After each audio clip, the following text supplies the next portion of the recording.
Sarah Mendes. Actuellement, je suis en première année de master de droit privé. Donc, je suis titulaire d'une licence en droit. Je suis partie en Suède l'année dernière pendant ma 3e année de licence. J'ai validé ma 3e année là-bas en Suède et quand je suis revenue en France, ça faisait que j'avais ma licence.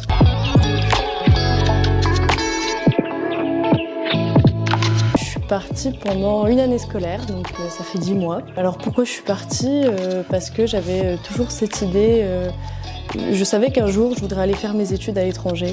La raison première, c'était pour améliorer mon anglais, puisque les cours là-bas en Suède étaient dispensés en anglais. Et puis aussi pour voir comment ils étudiaient là-bas, comment le droit était appréhendé là-bas. Surtout, je voulais étudier le droit international et voir si ça me plaisait, si c'était ça que je voulais faire. Je voulais pas partir avec un programme d'échange qui demandait un certain niveau, une certification, parce que je savais que j'avais pas un super niveau. Et justement, j'ai quand même pu partir et j'ai eu les cours là-bas en anglais et ça s'est bien passé, quoi. J'ai pu valider mon année, ça n'a pas du tout été une barrière, l'anglais. C'est important de dire pourquoi j'ai choisi Erasmus parce que c'est pas un des seuls programmes, mais c'est un programme qui propose beaucoup d'aides. C'est-à-dire que sans ces aides-là, j'aurais jamais pu partir.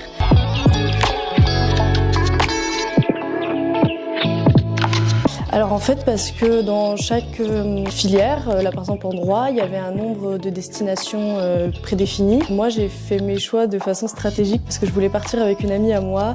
Donc par exemple on savait que si on mettait l'Angleterre en premier choix, c'était une destination qui allait être très prisée.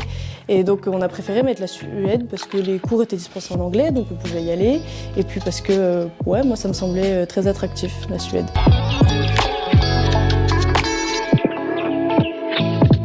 Au niveau universitaire, on a été très surpris de leur façon qu'ils avaient d'enseigner et leur façon qu'ils avaient d'apprendre.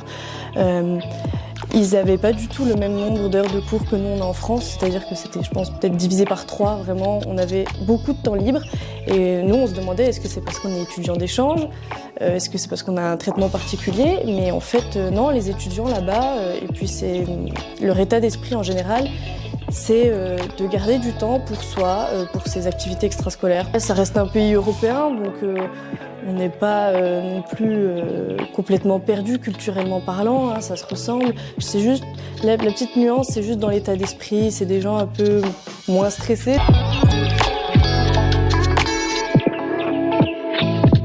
Au début, avant de me renseigner sur les programmes, j'étais là, mais de toute façon, j'ai envie, mais ce sera jamais pour moi, puisque j'ai pas les moyens.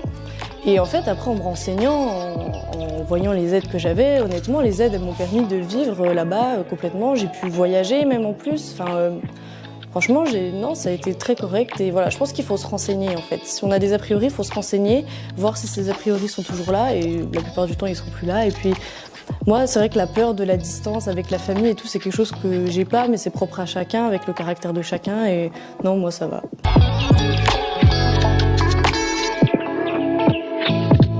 Je dirais déjà parce que j'ai aucune raison de pas le conseiller, hein, c'est vrai. J'en suis ressortie grandie, j'ai relevé très peu d'inconvénients honnêtement parce que moi ça s'est super bien passé. Hein. Mais je pense que si vous avez cette idée de se dire pourquoi pas partir à l'étranger, il faut pas du tout avoir peur et il faut se lancer. Le programme Erasmus, ça permet d'enlever complètement le frein financier.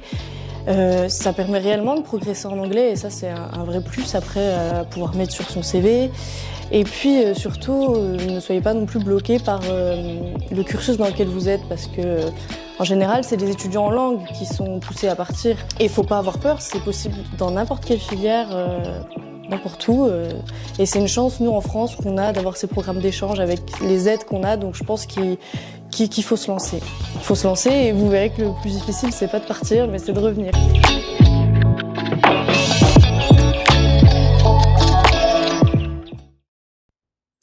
Bonjour à tous et à toutes. Moi, je m'appelle Zoé, je 24 ans et je suis de nationalité grecque. Actuellement, je suis en dernière année de master de traduction à l'Université de Toulon, en France. Avant de mon master, je fais mes études sur la langue et littérature française à l'Université d'Aristote à Thessalonique, en Grèce.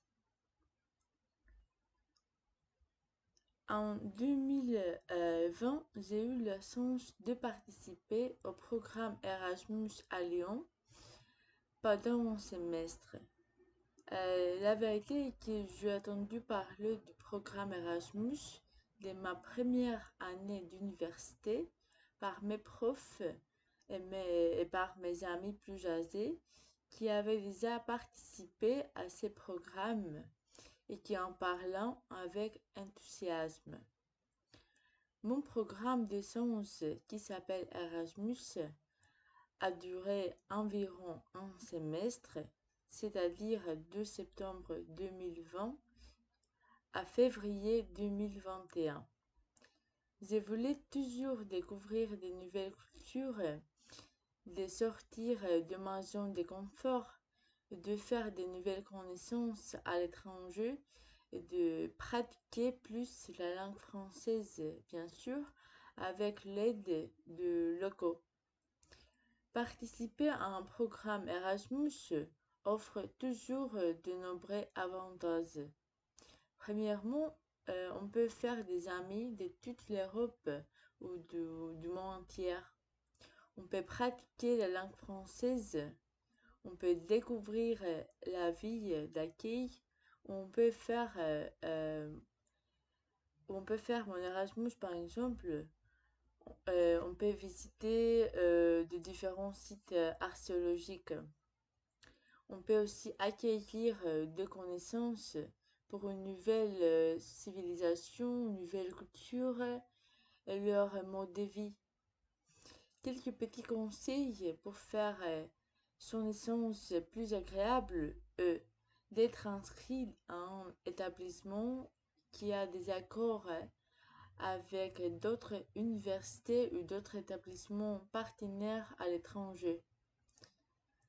Un autre conseil est d'avoir un niveau de langue suffisante. Ça sera soit l'anglais, soit la langue du pays d'accueil. Mais si vous ne parlez pas bien la langue du pays d'accueil, je vous conseille de suivre quelques cours avant votre départ. Parce que moi, par exemple, quand je fais mon Erasmus en France, à Lyon, il était obligatoire de connaître la langue française pour mes cours à l'université. Un autre conseil est de préparer et soumettre une candidature avant le délai de candidature. Et un dernier conseil est soyez toujours ouverte d'esprit, curieuse et n'ayez pas peur de faire de nouvelles connaissances internationales. Le sens, comme l'Erasmus, est une opportunité inoubliable et selon moi, chaque personne doit accueillir cette expérience. Merci.